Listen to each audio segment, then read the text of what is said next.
როგორ დავიძინოთ და გავიღვიძოთ ადრე. ამას მე მგონი არავინ გეტყვის, ყველა იტყვის, რომ არ შეიძლება, როგორ შეიძლება ეს ურჩიო ადამიანს. ნახე, როცა დარღვეული გაქვს ძილი, ესე იგი შენი, ძილის ჰორმონის გამომუშავება არის დარღვეული. მელატონინის. რა უნდა ქნა? უნდა მიიღო გარედან ეგ მელატონინი.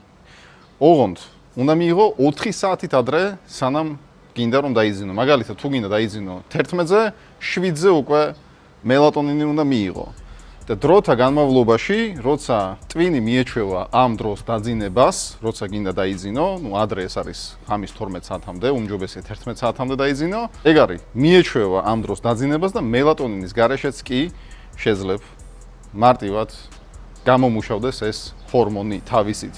მე ესე გავაკეთე, მე დამეხმარა, მუშაობს, უბრალოდ უნდა მიყვე და დისციპლინირებულად ერთი და იგივე დროს დალიო, ერთი და იგივე დროს დაიძინო, ერთი და იგივე დროს გაიღვიძო.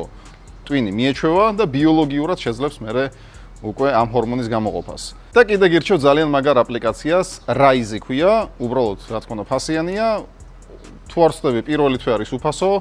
ეგ პირველი თვეც კი დაგეხმარება იმაში, რომ ნახო რამდენი უნდა გეძინოს, როდის უნდა დალიო მელატონინი, რამდენი გაქვს ვალი, ძილის ვალი არსებობს, კი ბატონო, და მოკლედ გამოიყენე აბა შენიც დაალაგე ძილი რაც შეიძლება სწრაფად.